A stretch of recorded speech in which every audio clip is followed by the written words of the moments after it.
One bite of it, set it down, ran in the bathroom, and just started throwing up.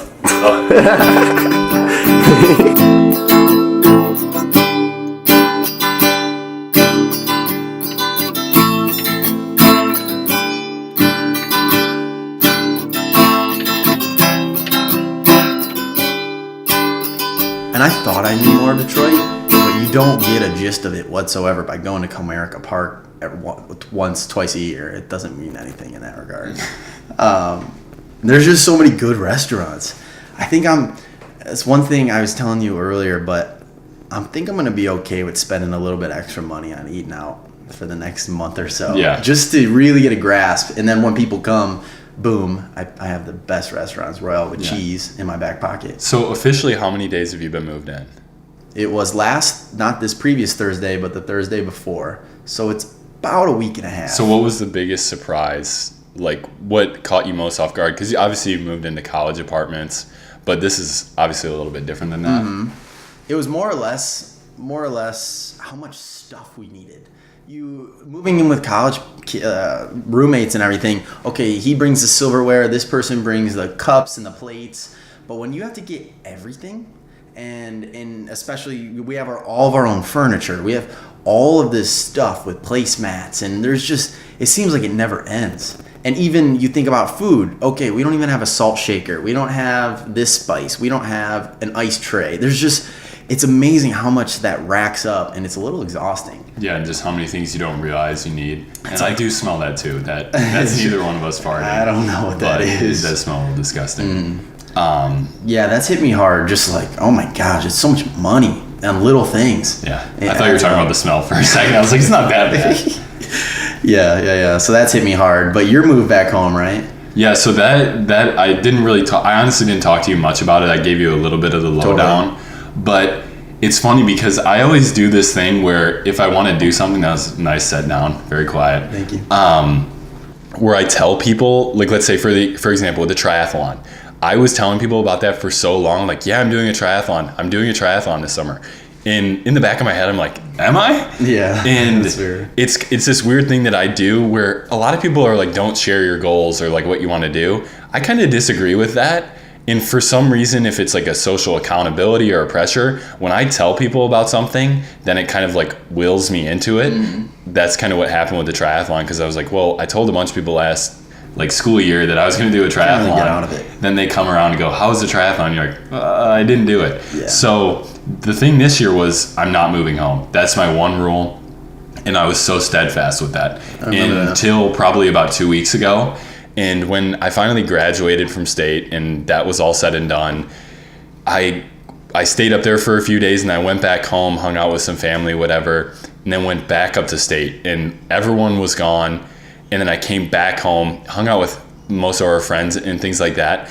And I was like, being at home in Clarkson feels more different and new than living in East Lansing for the summer. And it's like I kind of just need to move past that whole college thing. Get out of there. Obviously, I'll like go back up there. Totally. I thought it would be really cool to go up there, even to have like a little recording studio for like the podcast or whatever, if I just really want to focus on an edit. So how long do you have that? Till July 22nd. So literally like the majority of the summer. Yeah. Which will be fun just to have as like a camp out type spot. And so yeah, I kind of backtracked on what I said, and in my head that was kind of like eating at me, and I was like, well, is that stupid? But it's like it's honestly not that big of a deal. I agree. And I mean, we're in a weird spot where I might have exciting news like tomorrow, but we're recording way in advance. And it's also weird because we did obviously episode 5 together where we did it separately. It's fun. But I know what you said, you don't know what I said. Uh-huh. And it's gonna be, I think you're gonna really enjoy listening to that. I will. Because I talked a lot about, we had some similarities in the things we talked about, like with the meditation and things like that. But I talked a lot about the whole singing thing and putting yourself out there. And that's one thing that I've been talking a lot with people, is just really trying to put yourself out there. And I think it doesn't really matter where I'm living or what I'm doing, as long as I'm putting myself out there. Whether that's like, okay, I want to go take pictures at Honcho, which is like, that's kind of uncomfortable. But it's like, look, you can either do that in East Lansing or in Clarkston or Detroit. And it's It's really just pushing that thing forward. Yeah. And I can't remember if we talked about this last night, but in Lansing, they have this like little campaign going that's like be a tourist in your own city. You didn't tell me about this. Yeah, dude, I've been thinking about that a lot. And it's like, how can I do that with Clarkston? And I've been thinking maybe do some sort of video about that. Yeah. And talk to people. It's just because, like Dave and I were talking about, obviously a lot of our friends are abroad right now, which is super cool. Totally. Sort of jealous. You obviously did the whole Italy thing. But there's that Tim Ferriss quote that's like, some people travel to the other side of the world to see things that they routinely ignore at home. And it's like, if you really see the place that you're at with open eyes and you're like, dang, that's a pretty cool building right there. I never noticed that. Oh, yeah. Or just, this is a cool restaurant. And just coming to it with fresh eyes. So that's what I'm hoping to do this summer in Clarkston. And I mean, we talk about meditation and stuff, and that's... I just talked for a really long time there. Sorry about that. No, it's good. But that's what even the meditation stuff really hammers home, is just look at it with a different set of eyes, a different pair of eyes. And I mean, this is going back to our previous podcast that we did where I talked alone, but just even going on runs, no music, nothing, and just trying to find stuff that you can be like, wow, this is beautiful. This is really cool to look at. This is entertaining. This is whatever. And yeah, we've grown up in Clarkston our whole lives. And to say that we're going back and almost with this fresh pair of eyes is a little exciting. But you're obviously not. I'm not. Yeah. That's why that's just a little different. Yeah. And speaking of running, we went on a nice little run today. That was super fun. That was super fun. Question for you. Yeah. So one of the things that I've been really contemplating a lot, thinking about triathlon and what pushes me in a triathlon and all these different things. And one of the events that would be really interesting to do that I never imagined myself doing, but I could kind of picture it purely for the entertainment and the joy of it, was doing a marathon of some sort. Just because we talked about it on our run, you understand places so much more when you're able to run through it. And when you look at like marathons, Brad, he was looking at doing a marathon up north in like Tequamanon Falls and things like that. Totally cool. I guarantee it's just gorgeous. But there's marathons like, for example, the Chicago Marathon. You can't run the New York Marathon. I think you have to have a certain time. Yeah, you have to, the like, Boston qualify. one's crazy. You have to qualify. But like one like a Chicago, I don't think you have to have any sort of pre-qualifications. And it would be so cool to I think my dad's done it 3 times maybe, and you get to run through different ballparks and just it would be a cool thing to purely run as like peers, where maybe neither of us are racing, but it's just let's do this together. It would be a cool thing to try and experiment with. And one thing that I really like about marathons is you show up with your water and your shoes. Yeah, That's it. Because, I mean, obviously this is a bit of like, I'm a bit biased because of how the triathlon went for me with the shitty bike. Yeah. And like that is definitely a big aspect of it. It is. And when we were at the bike store today, it's like, those are $3,000. it's crazy. So just to know that like, hey, we all have the same shoes. Everybody's on a fair playing field. Yeah, start running. And I think that's really cool.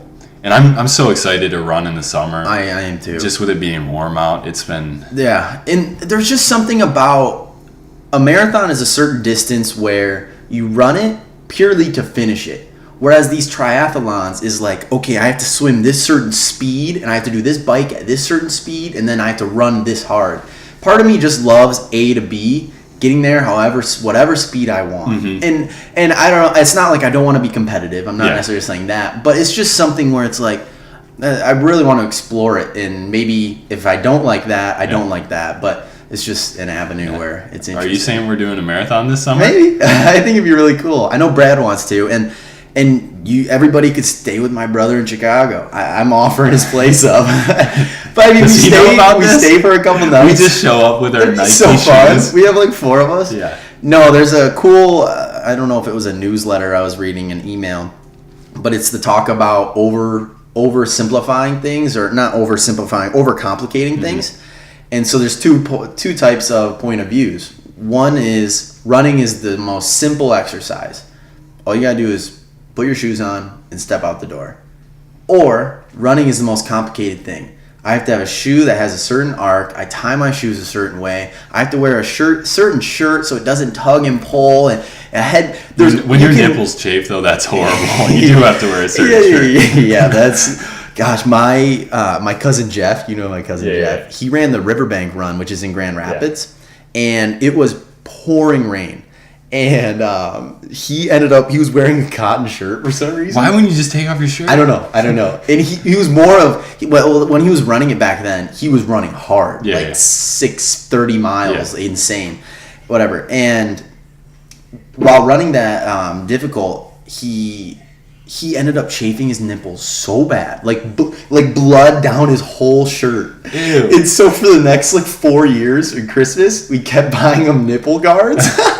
And it's these paddings that you run with that just cover your nipple. I love it. Yeah, that's funny. I had a perfect, I wanted to jump from what we were talking. No. So keep it on this whole running thing. So you and I have had interesting conversations because you don't really run. You go for a run, and it's not that you don't push the pace, but you kind of enjoy it. Where we don't have socks on. I just felt your big toe. That's funny. And I usually would make a specific playlist where I tighten all the songs up to my favorite parts where the beat's going the fastest, and I just go the whole way. Yeah. And recently I stopped doing that. I still do it every once in a while. No, absolutely. And the first time I did it, it was so enjoyable. Left my phone there, just went. Just not even worried about the time, just kind of looking around, having a good, waving at people, and enjoying it. And I'm tying that into how I felt on that road trip that I went. You obviously know about this, but I went on a 4-day road trip with a few people, and I didn't bring my phone or laptop at all. And I'm usually pretty kind of freaky about time, where it's all right, what are we doing? We're running late. But I didn't know the entire time what time it was. Yeah. And it was just such a weird feeling, and it reminded me of that running feeling where it's I'm constantly checking my pace, just hammering, and then realizing that you don't have to do that. You don't really have to do all these different things. So, and I just want to highlight your trip. Everybody on the trip didn't have their phones in a sense. They kind of turned it off. Yeah. But just that's bad. I'll text her. But no. Just say it out loud. Hey Madeline, can you turn that down? I don't know. You just text her. Yeah, whatever. But what I was saying was everybody didn't have their phone, and I love the whole thing of you guys not using GPS. And I don't know, there's a lot of people, I live by my GPS. I don't know what I do without it, but it's just cool to step back and use maps and go back to this basic traveling. Yeah, no, we just had one huge Michigan Atlas, and we would look through that, and it was fun to figure out the turns. We missed one turn in the UP. Dave was kind of freaking out about that, but he got over it. And it was, the thing we noticed was that it made us talk so much more, because we'd be sitting at the table kind of silent, and then someone would just kind of say something, and then we just riff and just talk. But it's just so easy when the phone removes any sort of boredom out of your life. And I want to tell you about this since you don't have social media on your phone. So I got stuffy nose right now. Right. I got back, got some texts from Facebook.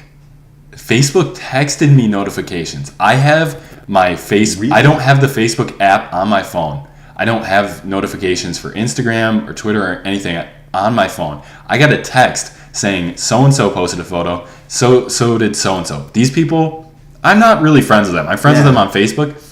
Don't give a fuck about them. So wait, you put your phone number into Facebook and forever it automatically was texting you notifications? Yeah. That's it's because they didn't log in for 5 days. They're like, where are you at? Yeah. We miss you. We miss your ad dollars. Well, that's what's so crazy too. I remember just going into update my apps and stuff like that. And every time I go into my app thing, I get this little thing at the top of my screen that says, download Facebook today. Just because I undownloaded it, it's it's everywhere. Why don't you have this? Yeah. It's kind of crazy. Dude, they're literally just trying to pull you in. I mean, I feel like I'm beating a dead horse talking about this again. But it's just, only notice it when you don't have it, how much different your thoughts are. The one morning when I woke up and was just miserable after we camped, that I was sitting outside just so pissed off. And then a bunch of geese flew over and they were making a bunch of noise. I'm like, why did they do that? I guess they're just chatting up there. I know, but that's what I'm. First of all, I'm like, what are they saying, or like, what is if they're not communicating? Sorry, I'm gonna hit the table. What's the purpose of that? Yeah. And it's just weird that I don't. I was gonna be super surprised if you knew, but it's just like you've heard that attention is like a spotlight, and it's where you direct your attention. Mm-hmm. So if you constantly have your phone sitting there, it's. Even if it's in your pocket, you still think about it. I know. And that's when my mom's like, oh, just bring it with you. I'm like, no. Yeah. I'm not. Like, if something goes horribly wrong, I know your number. I'm going to call you. Because I was like, look, let's say our car breaks down. You're 6 or 7 hours away. Mm-hmm. Someone else closer will help. Exactly. So, yeah, it was, but my parents met that with resistance. And I was like, Dad, that's so stupid. You camped in the woods for 2 weeks, like, alone. And he's like, yeah, legit point. So that was funny. I wrote down a few things. No, and I just even want to comment on that really quickly it is amazing how scary, in a sense, it is to not be connected.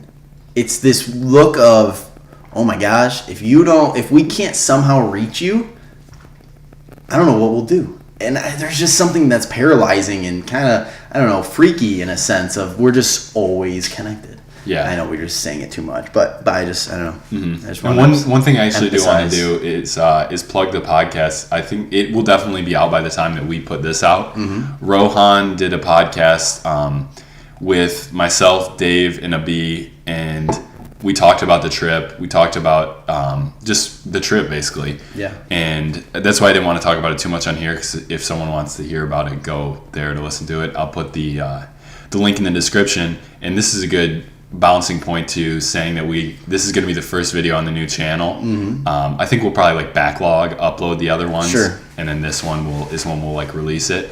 But I want to go back to talking about the run that we went on this morning. How are we doing with the cameras? Are still running? Yeah, cool. Yeah, all good. That it's funny because in the back of my head, and I sort of touched upon this in the last one that I did by myself, is that doing this with you, I've been kind of wondering, like, all right, like there's certain times where I'm like, does Josh really want to do this? Does he want to devote his time? Does he want to devote his energy? Because it's a weird thing to be like, hey, could you do this? Because first of all, I don't even know if you want to do it. Second of all, I'm not paying you. Yeah. And like your time is a valuable resource. But when like I said, I've been thinking about that. And then I obviously talked to you about it on the run, like, hey, what do you want to do with this? Yeah, level? Because it's, and I felt especially weird with it being on my YouTube channel, that it's like, here, I'm uploading this on mine only. Yeah. And I want it to be more like 50-50. So that was part of the reason I wanted to create the channel. And the thing I want to talk about with that, though, is how easy it is to have an uncomfortable conversation with somebody that you've known forever. Yeah. Even like sitting here with these two microphones, the two cameras, we got the lights, it makes it a little bit different. It does. And it's just so amazing that you can know someone for so long, but you just kind of talk about something in a different way or bring up something that you've always thought about. You're like, I don't really want to talk to that person about that sort of thing. And just realizing where that, like, you can bring that in your own life. Yeah, I thought even just really being cool. aware of that. Yeah, because like on the run, I was like, I want to talk to Josh about this, but it's like, you don't, you're just kind of, I have an idea of how a conversation is going to go before I have it, which is kind of a paralyzing thing. Or like I'm having arguments with people in my head and it's like, wait, they didn't say that. Like this is all made up. So I don't know. I just thought that was really interesting. Yeah. A tough thing to come to terms with in a way.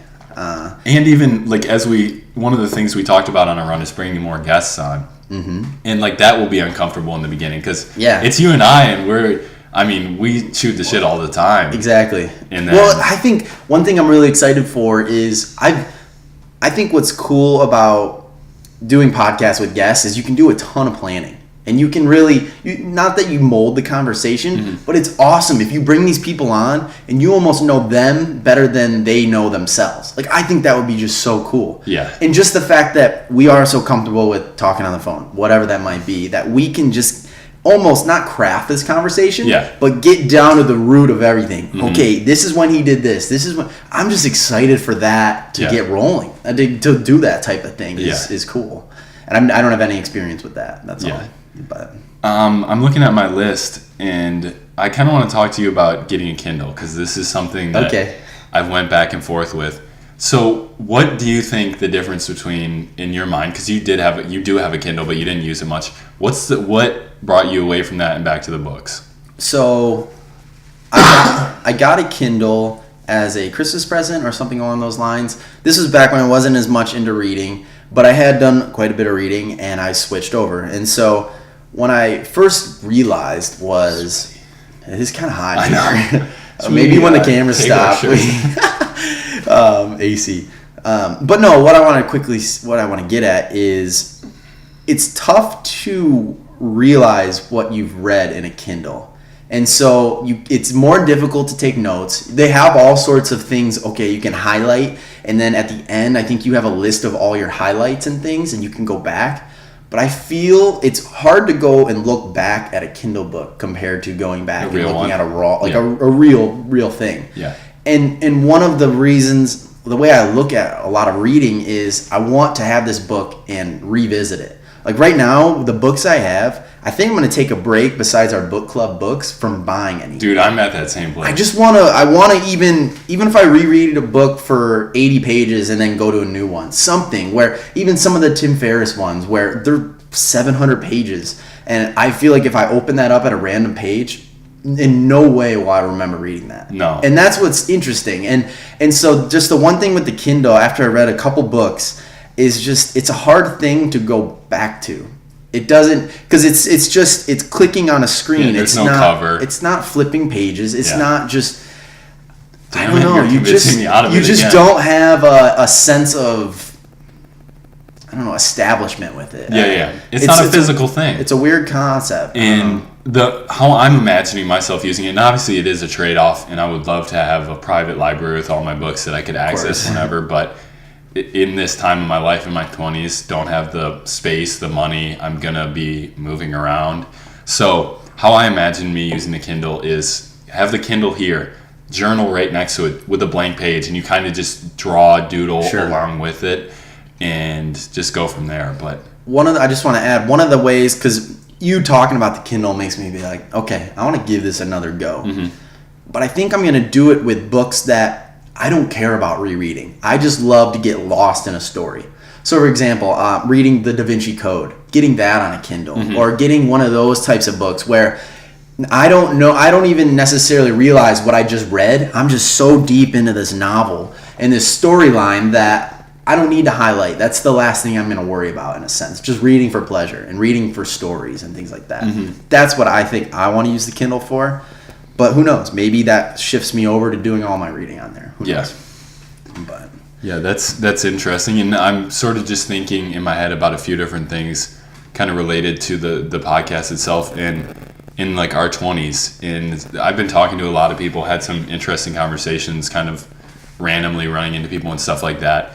And just embracing the unknownness of anything. Like, I was thinking about this podcast, and I actually heard this from another podcast, it's super meta, but just talking about when you start something, you don't really know where it's going to go. You don't know where it's going to end up, but you don't have to. And that's one thing that has sort of paralyzed my video making, is that in my head, I used to have such a, like, this is what it's going to look like when it's packaged. Sure. But it's like, you cannot do that. You just kind of have to show up, with a video camera, quite literally go, this is what I see, this is what I'm thinking, just kind of capture moments, as cheesy as that sounds. And then you make the video when you sit down to edit it, and then it kind of comes together at that point. You don't have to micromanage every little thing. Exactly. And yeah, I'm connecting all these things between like the run and like trying to micromanage how quick I'm going. The same thing with when I'm on the road trip. And it's like, I just need to kind of like loosen my grip on everything and just like not go with the flow, but just let it flow. And I like that. Just take the river where ride the river where it takes you. And there's something that's powerful about not knowing how far you ran. It's just it seems like this whole thing of running is about how far you can go, and how if you did 10 miles, this is how tired you should be. And we've talked about it before, even with weightlifting, where I didn't realize I put a 45 and a 35 on both sides. And I did like 10 reps, and then I looked at it and I'm like, I can't lift that much. And you get this concept in your head And I just think that carries over to a lot of things. Knowing what you should feel like if you do a certain thing, or for how long you're doing it. Mm-hmm. And I don't necessarily know how far I want to take this concept in a sense, but just the simple sense of maybe I just accidentally ran 15 miles, but I felt like I ran 7. Yeah. Awesome. I'm just going to let that sit and that marinate, not be super worried about calculating it, and just running for that enjoyment. Mm-hmm. And I think that, I don't know, follows through with a lot of different things. Yeah. Did you finish the awareness book? Mm-hmm. I'm not done yet, but dude, that thing is rocking my world. Yeah. We talked about this a little bit, but just I feel like I'm being #blessed with all these amazing like podcasts, for real, books, and like I'm listening, I'm like, this is for me. Like it literally feels like it's just tailor made, exactly what I need to hear. Here you go. Yeah, and it's just, I don't know, it's just crazy. I just feel like it's such a weird point in my life. It's just like a happy point too. Yeah. I mean, I don't know. I don't mean to, but it just seems like all this cool, exciting, great knowledge, great life stuff is just throwing itself at me. And maybe it's the sense of lining up these good, maybe following podcasts for so long. Now you find the best ones for you. And it's just so interesting in general how it seems like we're at such a fun part of our lives. Yeah. And I mean, I had everybody up, but I had everybody up to my apartment. And that's something that, I don't know how old I was when I imagined something like that happening, but it's just so fucking cool that it's now happening. I love it. Cops bust down our door. You dropping an F on, you get arrested. I can swear now. No, it's just like I mean, if I look back at my life, especially the past like 4 years, I'm definitely sort of like a control freak. No, I don't think necessarily over other people. I mean, maybe sometimes. But like over myself, and it's like, dude, if it's gonna happen, it'll happen. Obviously, all you can do is just kind of show up and be like, hey, this is what I'm here for today. And then if it works out, it does, and if it doesn't, then. And I always think one thing I've really lately come to terms with is you define your own success. You define your own happiness. Mm-hmm. And it's just so easy to say, like, well, look at this person did this when they're that old. This person did this and that. And all I'm trying to say is you choose how happy you want to be. You choose how successful you want to be. And maybe your success is working this job for 30 years and then doing your hobbies. And all I'm saying is you pick and choose whatever you want to do. No one else can take that decision from you. That's interesting with the whole success thing, because like I said, I told you a little bit about this and it's just funny because you don't know what the last podcast was. Yeah. So I talked, like I said, about our bet that I made with singing, but also at the end of it, I like played a few snippets and I'm going to put them in there. Cool. And it's like I talk about it, and it's just a scary and vulnerable thing, and it's like I don't think they're good. I don't expect anyone to think they're good. But I just went through this thought process of like, who am I doing this for? And like, it's for me. Yeah. And even if I never publish a song or anything like that, the stuff that I've learned and like noticed from it is so crazy, because it's like the whole dance thing, the Aubrey Marcus dancing thing. Wait, explain it real quick. I think I explained it on the last one, but I'll quickly. And I mean, you can try this at a bar, wherever. You just kind of move with what you're feeling, and like if something feels weird, kind of like, why does that feel weird when I move my hips like that? And just experiment with that. And the same thing goes like with your voice, but I mean, it's hard. Yeah. And like, I respect that. Yeah, it's been really fun, and it's just you've learned so much about yourself and like putting yourself out there, and it's like, dude, this is hard to put yourself out there and like honest. It gives you such an appreciation that. This is going back to the road trip. Rohan drives a stick shift car, manual. Nice. So you think, all right, I don't know stick shift, but how hard can it be? Like, I could probably do it. So Dave tried it. Oh boy, dude, it went so bad. That's funny. I was sitting in the back crying, laughing, and like I wasn't even trying to be rude because I was up next, and then I was like, hey, dude, like we've kind of we're back live. Stick shift. Yeah. So. It's so complicated. Really? It literally took us 45 minutes to go 400 feet. Really? Dude, it is so hard. So here's an example. No, I didn't end up doing it because Dave was in there for 45 minutes and you're literally jerking around. And I was like, hey guys, it's 9:30 at night. If we still want to teach me in the morning, I'll do it. Yeah, and that's fair. So, like, for example, you're going 65 miles an hour on the highway. This is what you have to do just to stop. You hit the brake, you put the clutch down, you have to shift into neutral. Wow. Just to brake. That is kind of crazy. Yeah.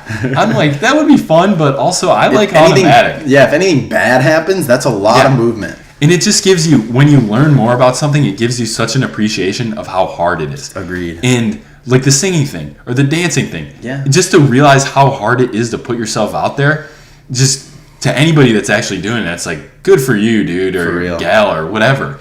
And yeah, that's the end of that rant, I guess. Yeah. No, you make me want to try the singing thing, because that's just something I feel like I have a good voice. I feel like I could do something. But I also love how it seems like nowadays with a lot of music, people just, it's all them. It's no like, it seemed like a lot of music, it was almost this cookie cutter. You have to sing like this. You have to sing like that. And now it is just I'm just going to fill up my water. Yeah. No worries. Like, what examples of artists can you think of? I don't know, even just thinking back to something like classic rock. But thinking to classic rock where you sing, and it's this, you have to sing with the guitar, you have to sing with this, and it's just, I don't know, everybody has a different voice, but nowadays you can put so much different audio behind your singing, and it can be so much more emulated to your real personality. That is cool. You can almost understand how someone's going to act by maybe their music, or you can connect with them in their music, and that's, I don't know, it's interesting. And just taking different bits. I mean, they always talk about creativity is noticing all these different things, and seems obvious to you, but just even taking different bits from some of your favorite artists and seeing that through somebody is just a wild concept. And the weird thing about doing it is when you try to like sound your best, at least for me, when you're really trying to control it, goes horribly. But when it's like you loosen your guard, and then you're like, dang, I'm actually better when I'm not trying to be good. And that's with everything, dude. It's with basketball. Yeah. It's just it is. You're in your own way. Yeah. I feel that so often. Yeah, you drop into your you don't give a shit wavelength where it's just you. Yeah. I don't give a fucking shit, bro. Yeah, this is... My grandparents are going to be pissed for that. I forgot to tell you about this. So, I got sat down by my parents. And so my grandpa, like, loves our podcast, which is really cool. He listens? That's cool. But my grandma and my mom and dad, we were all kind of sitting at the dinner table, and they're talking. And they're like, yeah, Andrew, we really wish you wouldn't, like, use the F word in print. Like, because, like, in my newsletter and stuff like that. And everyone's kind of sitting there for, like, use my rebuttal of like, it's just a word, whatever, get over yourself. And then like they say something back, and then there's like an awkward silence. I'm like, who gives a fuck? And everyone started laughing so hard. And it's pretty funny. Yeah, dude, don't even get me started with that. Yeah, it is. It just is what it is. I don't think we need to get into that. Fuck it. I want to just completely shift gears. Just get into new topics. Sure. Speaking of manual, shifting gears. There we go, baby. We were watching just bits of a show. I don't even know what it's called. This Is Us. And it was just talking a lot about marriage.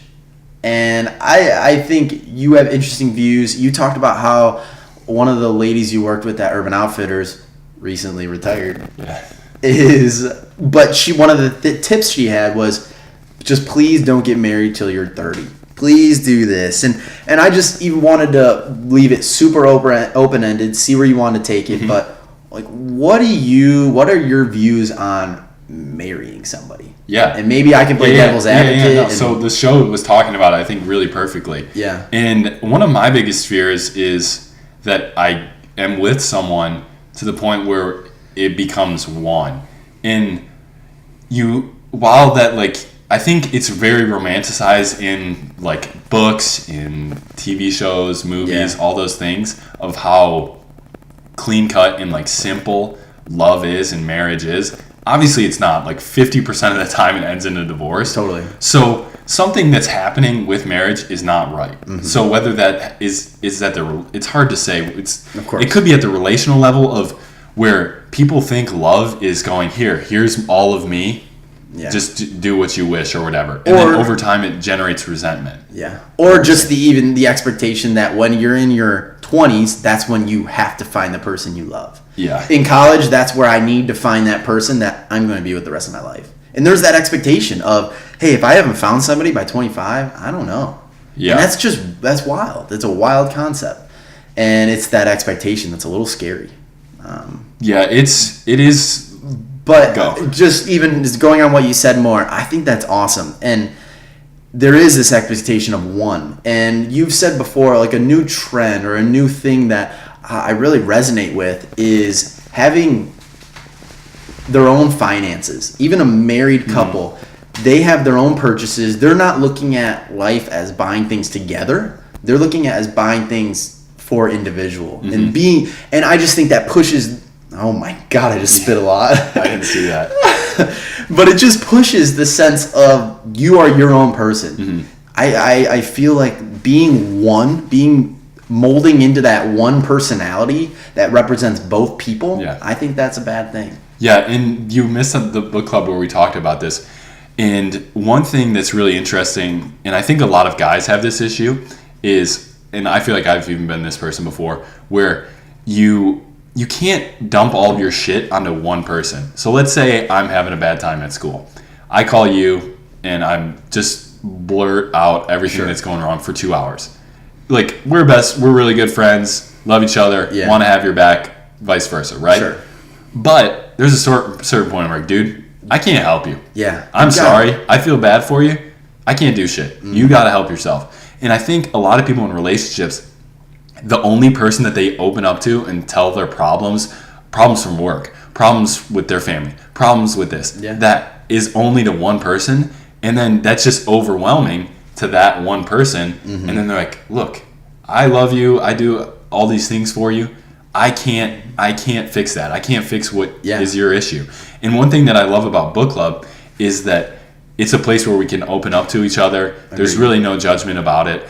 And it lessens the load on whether that's our parents or significant others or anyone's, because you call one person and, hey, Josh, I'm going to bullshit about work right now. Yeah. Hey, Mom, I'm going to talk about how I'm having an issue with this. And just realizing that you have to diversify you can't depend on one person. And I think there's a weird expectation of I have to share all of my things with this one person. I have to. I need to put this on them because they need to know everything that's going on. I don't think that's necessarily the case. Yeah. I think it is important to, I hadn't mentioned this to you. Sorry, I'd already talked about it with somebody else. That's just a reality that I think a lot of, long-term couples, marriages, I think that's a great thing in that sense of just not getting too personal with everything. Yeah, I'm so glad you brought this up, and I'm just remembering we were talking over the bonfire on our road trip. So Abi is from India, lives there. Rohan's parents are from there, and in Indian culture, a pretty big deal, or I'm not exactly sure how it works, but arranged marriages maybe still are sort of a thing. I think they are. And we were talking about marriage in general, and they were saying that arranged marriages are more successful than normal marriages in terms of percentages. But then the first thing that goes in my head is, I'm going to say what you're thinking. It's because they can't get out of it. Yeah. And they're like, no, like that's not really how it is. You can kind of get out of it. And they think it's because you go, hey, by the way, here's your card, turn it over. That's who you're with for the rest of your life. And you kind of just, it goes differently in your head because you're like, we got to make this work. Yeah.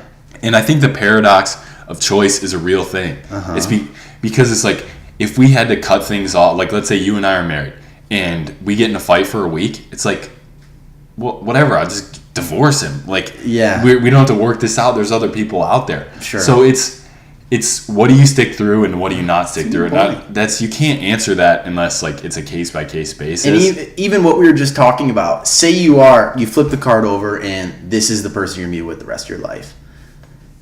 We were just saying, like, putting all that onto one person, you're maybe forever you're not going to look at that person as I need to tell them everything. Yeah. So maybe this person is given only what is comfortable enough. So I go to my friends, I go to my parents, I tell this information, that information, and this person just gets a good amount of my life, but not all of it. And maybe that's so healthy about it. And there's a lot of variables that make it so interesting. And I think it's especially interesting for guys because I have a very strong feeling that a lot of guys, I mean, everyone acts like all macho and tough, but the one place where they'll open up about their feelings and everything is when they're in their bed with their girlfriend or whatever. When that's their one person that they'll open up to. They won't go to a therapist. They won't talk to anybody else. They won't talk to other guy friends. Yeah. And I feel like girls are way better at that. 1,000%. Because they'll talk with their girlfriends or their, like, anybody about their problems, get that sorted out, and then... And they always just say girls are just a million times better at showing their emotions. And that's something that I challenge whomever. Just cry at a movie. Honestly, I'm not kidding, dude. But seriously, I cry and I'm almost happy when I cry at a movie. I can't even get emotional right now. But just crying. In general, dude, it's like there is a sense of relief. There's a sense of humanness when you cry at something that you should cry at. Yeah. And gosh, I mean, it is. I will genuinely say I do not mind, or I think I'm somewhat happy when I cry at things, just because. Gosh, I'm sensitive. Yeah. Whatever. That's me. Yeah. And if you're not going to approve of that. Yeah. And I don't know. That's one thing. There's a Chance the Rapper lyric that I love. It's like, feel like the man when I cry. I just think that's really cool. And that book that I read, I Don't Want to Talk About It. Okay. It's all about that, how like men and masculine energy, it doesn't want to open up, in that how guys, what depression looks like in a guy is different than what it looks like in a girl. Yeah. And in a girl, it's like, I mean, obviously these are like exaggerated stereotypes. I'm crying, I'm sad, whatever. But with the guy, it comes out as anger. And because they won't even let that sadness come out. And it's like they're all just, I mean, if you think about it, what really is anger at the end of the day? Yeah. Bottled up emotions in a way. Yeah, and it's a crazy how thing. It comes out for different people. Yeah. And just even the simple fact of when you tell people you cried at something, it's like you might get a weird look. Yeah. And it's just like, dude, why is it's such a strange thing that we look at as normal. Yeah, but I mean, as like probably since 5 years old, it's like, don't cry. I know. Like, don't cry. I know. I remember like 14 or whatever. I don't know if I'd ever cried. Like having that mentality. Yeah. It's just crazy. But yeah. I have a question for you. I'm thinking. So we were obviously clothes shopping today, and we got talking with a lady about our podcast. Please shut up. Totally. And you were telling her about like what it was and what we're doing and things like that. You never gave her the name. Sorry. So it's useless information. But how do you tell people about what you do? Not necessarily with Z-Bart, but like with your YouTube videos and when you were doing the Bros Gone Wild. How do you do that? Because I am notoriously horrible at that. Sure. So this is more. And I'm not the best person at all. But you're better than me. It's always so hard because when people ask, what do you do? Well, for example, even our podcast, there's not like, it's not something that we do where it's, okay, tech reviews, or we break down this or that, or X and Y. We kind of just talk. Yeah. And that's just, to a lot of people, it's like, shut up. Okay, just please shut up already. Innocent plugs. But it's just, I think subscribe. It's fun to find a way. Yeah, no. We just do ad-libs. We just finish each other's sentences all the time. I don't know, dude, but I just think finding a way to make it unique while explaining to somebody, where we bring on guests, we break down what they do, and I don't know what I'm trying to say exactly, but for example, with Bros Gone Wild, it was... I'm not saying how you, how do you, I don't know, because it's just, for me, it's like... How do you talk about it? Yes, because I've legitimately never told anyone in person that I do make YouTube videos. Yeah. People just find out. And, I have no problem posting about it, but it's just, I never find, this definitely could come up in conversation, but I don't know. And maybe you don't have the answer, and that's fine. But I'm just so bad at that. I almost just want to give business cards, and then just Yeah. Well, it's not that I even And it sounds bad, like, oh, I'm easy to talk because I want to flaunt about it or anything like that. But it's just, when it comes up, be proud of it in a way. Yeah. Don't hide who you are. Again, as we've gone back to. Yeah. It's not a big deal if someone laughs at you because you do a podcast or you make travel videos. Sorry for yawning. No, it's all good. But I guess the way I look at it is it's not like I'm trying to show off. Yeah. I'm just trying to tell this person a little bit about who I am if they ask. And who I am is doing a podcast, making videos. And I don't look at it like I want to be this top macho guy. I'm better than you. Yeah. It's more of just like, hey, you asked? Yeah. Here what it is. Yeah, subscribe. Subscribe now. Yeah. Even though we're never going to be friends. Yeah. This is actually interesting. I'm just coming up with this off the top of my head. So I went through my Instagram and kind of did a purge of people. I unfollowed you, really? Josh. But I was just thinking, and especially with this trip in mind, it's so hard. And even if you, like, for example, if someone was to unfollow me, I'd be like, what? Like, are you serious? That's funny. But with other people, I'm like, no, I still like you as a person. And if I saw you, I would be like, hey, so good to see you, still talk to you. I do not care what you're posting on your Instagram. Yeah. And it's just hard to tell people that. And it's hard to hear it, too. Mm-hmm. And, I feel like especially because I'm making stuff when it's not just like, hey, here's a picture of me and my bros. So one of the cool things about getting a job that I think a big reason why I uninstalled my social medias is for the longest time, I have this mentality of, okay, I have an Instagram, I have to post because this is kind of like what I want to do. Mm-hmm. I have to show my ability here and there and everywhere. And now that I have this job where I am creative and I am making videos, but it's not dependent on what I'm doing outside of the job, it has this feeling of I don't have to post anything. I have no inclination to show anybody what I'm doing. Yeah. And there's just, it feels good, at least for now, to take a break from all that. To be like, dude, in no way is it advancing my career to post on Instagram. And that's how I rationalize it to myself. Hey, I'm on my Instagram right now. I'm scrolling through the feed. Maybe I take a photo like this in the future. Yeah. Or it's amazing these you just justify everything that you do. And now that I don't have necessarily a reason to be on there, I was like, screw it. I'm undownloading them, uninstalling. God, I can't speak. But you got what I mean. It's I don't know. It's cool, and I'm excited even to see when you start working for them. Even though you'll be working with a lot of social media, but maybe you'll start realizing, okay, maybe I am going to take a little break from this. With that being said, Please Shut Up is making an Instagram account. Woo! Go follow us. It's Please Shut Up LLC. That was pretty cool. Nice. Give me that. I went for the Jesus. What? Well, you did park it, and I already had the car. Never mind.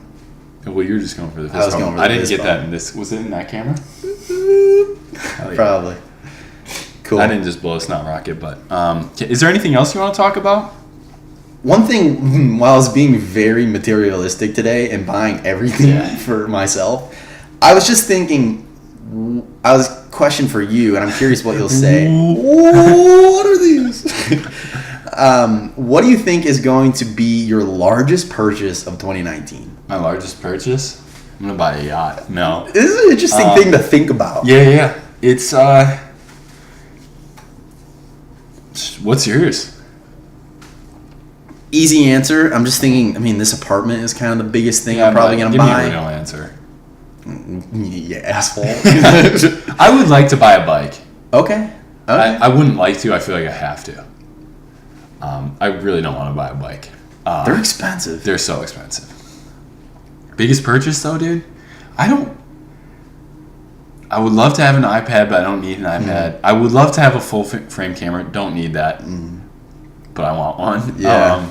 Dude, it's amazing. Like, we're kind of going backwards on what you said in the beginning. Like, you do need a lot of these little things, but there's so much shit you don't need. Yeah. And just even thinking about it, I want my largest purchase to be a trip. I would love to say that. Okay. Yeah. I think that's maybe what I'll say. Yeah. And with this job, I don't necessarily need camera equipment in a sense anymore. Yeah. And so it's just exciting, like moving in my frame of mind, like, okay, instead of that, this is where I want to put my. You know what my biggest purchase is going to be? Is a new lap. You know what it's going to A be. new MacBook, dude. Really? I don't want it to be, though. Yeah, that's pissed about that. Bring back Steve Jobs, dude. Do you know what I'm really tempted to do? For real. I might get a PC. Christian. I know. You want to buy mine? Whoa. We might have some talks. Yeah, we might have to figure that out. I'll talk about that with you. I'll talk too. All right. Talk to you later. Good. Yeah. All right. That was good, dude. That was great. That was fun.